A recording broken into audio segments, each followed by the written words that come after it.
नमस्कार, medical mic में आपका स्वागत है। एक और दवा हो गई है बेअसर, अब जान नहीं बचा पा रही एंटीबायोटिक। भारत में बहुत सारे मरीजों पर अब कार्बापेनिम दवा का असर नहीं होगा। इसकी वजह है कि उन मरीजों के शरीर में इस दवा के प्रति सूक्ष्म जीवाणुरोधक क्षमता विकसित हो गई है। कार्बापेनेम एक शक्तिशाली एंटीबायोटिक दवा है।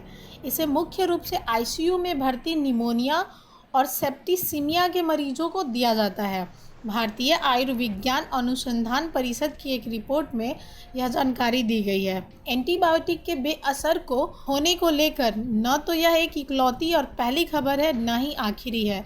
दुनिया भर में एंटीबायोटिक के बेअसर होने को लेकर इस तरह की रिपोर्ट लगातार आ रही है।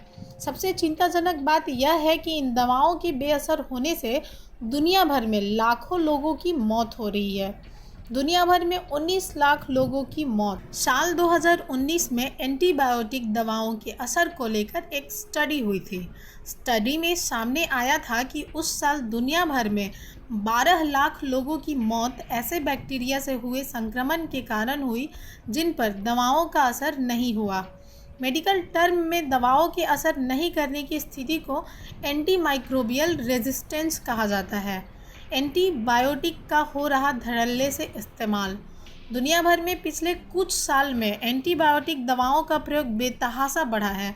भारत में एंटीबायोटिक दवाओं का यूज पिछले 10 साल में प्रति व्यक्ति 30% बढ़ा है।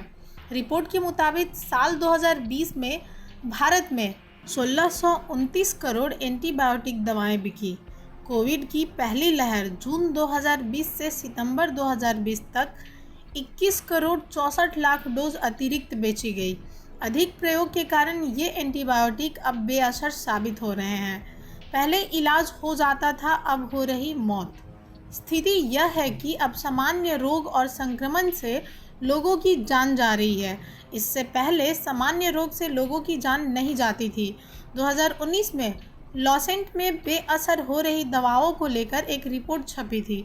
डॉक्टरों का कहना था कि बैक्टीरिया का प्रतिरोधी बन जाना एक ऐसी ग्लोबल हेल्थ इमरजेंसी बन चुकी है जिसे दुनिया की कोई भी सरकार अनदेखी नहीं कर सकती। 47% दवाओं को मंजूरी ही नहीं।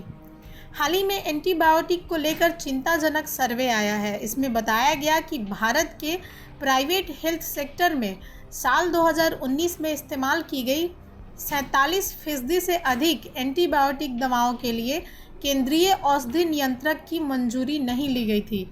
स्टडी के अनुसार देश में 85 से 90% तक एंटीबायोटिक दवाओं का इस्तेमाल किया जाता है। रिसर्च के अनुसार पिछले अनुमानों की तुलना में एंटीबायोटिक दवाओं की खपत की दर में कमी आई है। कोरोना काल में सबसे अधिक एजिथ्रोमाइसिन। स्टडी में सामने आया कि कोरोना काल में देश में लोगों ने जमकर एजिथ्रोमाइसिन का यूज किया। रिपोर्ट में कहा गया कि भारत एजिथ्रोमाइसिन समेत बड़े पैमाने पर एंटीबायोटिक्स का इस्तेमाल किया जाता है। एजिथ्रोमाइसिन जैसे एंटीबायोटिक्स का इस्तेमाल किफ़ायत के साथ किया जाना चाहिए।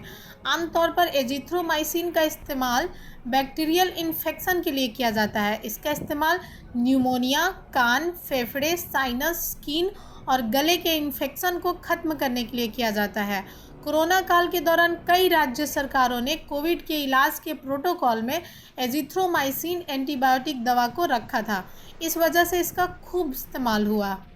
एंटीबायोटिक कैसे करता है काम? एंटीबायोटिक दवा सामान्य रूप से बैक्टीरिया से लड़ती है। इनका काम शरीर में नुकसानदायक बैक्टीरिया को खत्म करना होता है, लेकिन अनावश्यक रूप से लेने पर यह दवाएं शरीर के फायदेमंद बैक्टीरिया को भी खत्म कर देती है। इससे कई तरह की परेशानियां हो जाती हैं। दूसरी तरफ बैक्टीरिया खुद को खत्म होने से रोकने के लिए खूब जोर लगाते हैं। ऐसे में वे जीन की बनावट यानी अपनी मूल स्थिति में बदलाव करके नए तरह के प्रोटीन बनाने लगते हैं। बैक्टीरिया में इतनी क्षमता होती है कि वे कोशिका की दीवार की मरम्मत कर सकते हैं। खुद ना बने डॉक्टर, सलाह जरूर लें। किसी भी सूरत में खुद से डॉक्टर बनने का प्रयास ना करें। एंटीबायोटिक्स तभी लें जब डॉक्टर ने उसे लेने की सलाह दी हो। बीमारी में रोज़ाना नियमित समय पर गोलियां लें और कोर्स ज़रूर पूरा करें। अगर कोर्स पूरा करने के बाद एंटीबायोटिक गोलियां बच गई हों तो उन्हें वापस कर दें या फेंक दें। बिना डॉक्टर के कहे एंटीबायोटिक खुद से कभी न लें, भले ही रोग के लक्षण एक समान हो। इसके अलावा डॉक्टर पर कभी एंटीबायोटिक्स देने के लिए दबाव न बनाएं। डॉक्टर को ज़रूरी लगेगा तो वह खुद ही आप एंटीबायोटिक लिख देंगे। ऐसे ही खबरों के लिए देखते रहिए मेडिकल माइक। साथ ही मेरे चैनल को सब्सक्राइब और लाइक करना न भूलें। धन्यवाद।